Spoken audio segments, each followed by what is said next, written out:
Okay, good afternoon, girls. Take two here for Christina Rossetti's poem, Remember. As ever, I'm going to start with the context, 1830 to 1894. So she spans much of the Victorian age. She's actually extremely famous, both as a poet herself and because she was sister to one of the lead Pre-Raphaelite painters, Gabriel Rossetti. And the Pre-Raphaelites were very interesting artists because although in some ways they're seen as quite liberated in terms of things like sexuality, they look back to the medieval times. And that was a very much a Victorian feature in general. If you think about Victorian architecture, for instance, very Gothic, it looks like medieval times. So people often talk about the Victorian age as being a bifurcated age. In some ways, the Victorians looked forward. They used a lot of new materials, didn't they, like steel and glass. And when you go and look at some of their designs, like the Crystal Palace, they're extraordinarily modern. But in other ways, they look back to medieval times, to an earlier world, which many of them saw as a better world. So in some ways, I'm going to argue the Victorians didn't like their own age. They had problems with industrialization, etc. So you'll notice that there's a lot of nostalgia in Victorian poems, okay?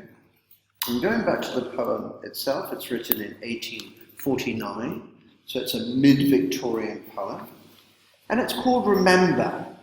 It's interesting, isn't it? Because thinking about the tone of that title itself is very interesting. It's extremely short. I've written here, is it possibly sinister? Remember. Is it almost like ghost-like, like I'm going to haunt you? Or is it a plea? Remember. The key thing is, like many sonnets, as you can see it's a 14-line sonnet, it concerns love, the themes of love and death. And in some ways, you might say it's quite a morbid poem, because it seems to be imagining death. And there seems to be no particular reason why the speaker would be thinking about death in this particular way. In this sense, I'd like to compare it to Shakespeare's sonnet that we've already looked at, which also looks at the eternal nature of love. And in some senses, these two poems complement each other. But I'm going to suggest and I'm going to show you that through the sonnet form, it seems very different from Shakespeare's sonnet in the end. And we'll see when we look at the turn. So in terms of structure, I'm going to start off by saying 14 lines. We can see the octet is here, and it ends with this, it will be late to counsel thee or pray. And then it changes, here's where we have the volta, to yet if you should forget me for a while, and afterwards remember, do not grieve. This is a very dramatic volta, because the octet is all about the necessity of memory, and how love should be eternal, and how someone should not get over the bereavement that may occur. And then the volta, as always happens in this kind of Petrarchan sonnet, the volta signals a change in position. And that's what I'm going to be going through, looking at these two different lines. I'm also going to be looking at the rhyme scheme, because you'll notice in the octet, the rhyme scheme is typically Petrarchan. It's highly patterned. You've got the land and hand. You've got away rhyming with stay and day. Planned, understand. And pray, again, rhyming with day and stay. It's all very orderly, careful, and thoughtful. But when we get on to the sestet, we're going to see, and I'll show you a little bit more in a moment, that the rhyme scheme becomes quite jumbled. And I'm going to be suggesting to you that there's a very important reason for this. Now, in terms of her reputation as a poet, Christina Rossetti had a kind of mixed reputation. In her day, she was very highly regarded. Later, many people didn't like her. They saw her sort of sentimental, religious, Victorian. And as you'll see in literature in the 20th century, there's a real kind of sense of revulsion that the Victorians were all puritanical, quite boring, quite hysterical, quite whimsical, kind of what I suppose today we'd call a little bit sugary. And so, again, our poem begins with the word remember. And if we look, we have remember, remember, remember. Again. So I'm going to suggest to you that we think about tone. Is that a plea? Is that an entreaty?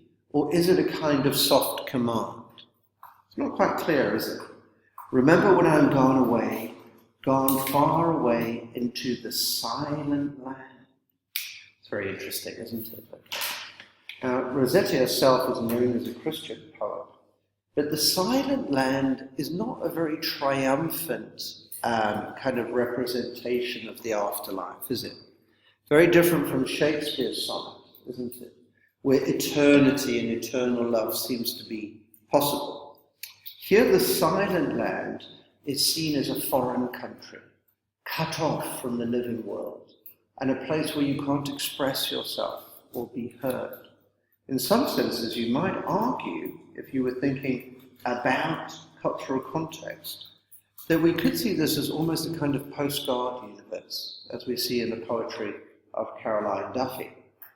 Because, as I say, silent land has quite negative connotations in many ways, isn't it? And it is almost like love won't be able to continue, unlike in Shakespeare's world, where love will be able to continue. Now, if we're thinking about the Great Gatsby, what you're probably thinking to yourself is that Gatsby's love is also kind of eternal. Because in Gatsby, in the text, love can transcend time. But here you'll notice it can't, which is quite interesting, isn't it? When you can no more hold me by the hand. I find that a very interesting line as well. Because we could read that as just being straightforward romance. You could hold my hand. But hold me by the hand, to me, seems to indicate some kind of restraint. So, if we wanted to read it through a gender lens there, we might be saying that in some ways, death here might be seen as a kind of form of escape. But again, that is a reading that isn't supported, I think, by other evidence in the poem. Nor I half turn to go, yet turning stay. Now, that's a very beautiful line. It's very clever, because it's the moment when a lover turns to leave, but then turns back because they can't bear to leave. And it's beautifully patterned and very clever, isn't it? Again, we have this entreaty. Remember me, when no more day by day you tell me of our future that you planned. Well, that's interesting.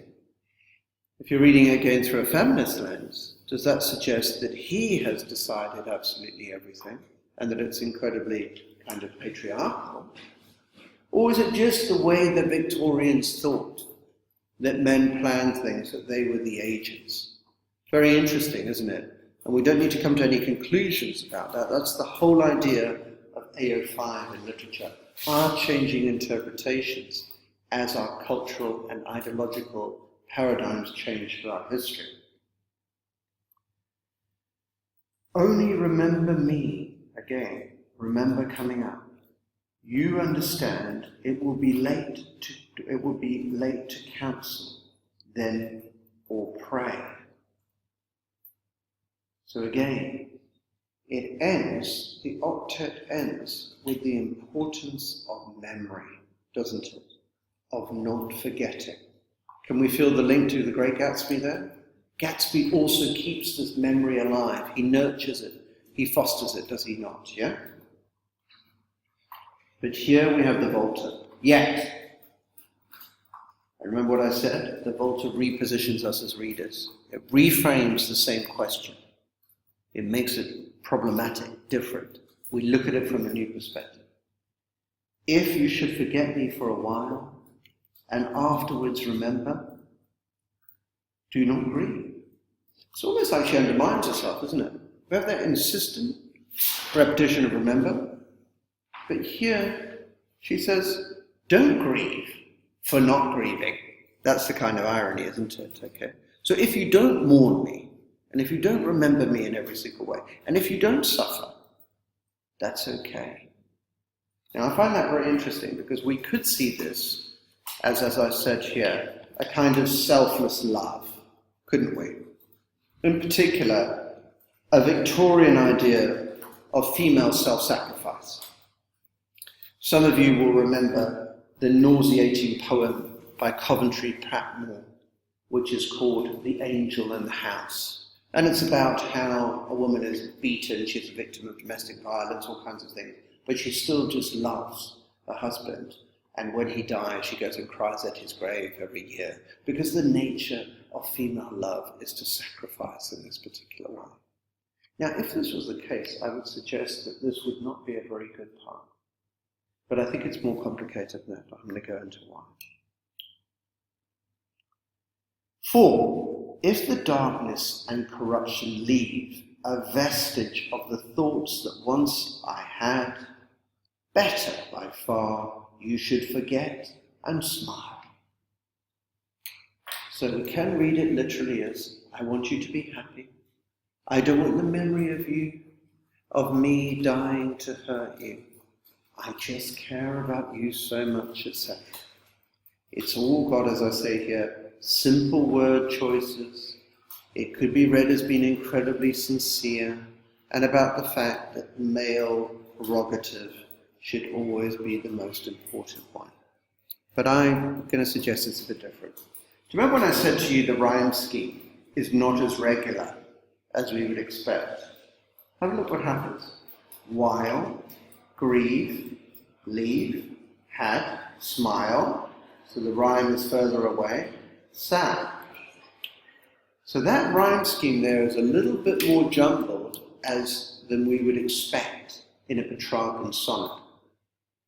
And I'm going to suggest that this might be a case where we could see the form of the poem resisting the meaning of the poem. So how about this? We see the speaker as saying, hey, I will sacrifice myself. I don't want my death to hurt your happiness, etc. But actually, the form of the poem is showing that that's not really a position that she wants to take. So we could see it as a kind of acting. What do you think? A kind of gender performance in which she does what the wonderful Victorian angel in the house is meant to do. But in actual fact, the poem remains about the necessity of being remembered and her kind of importance.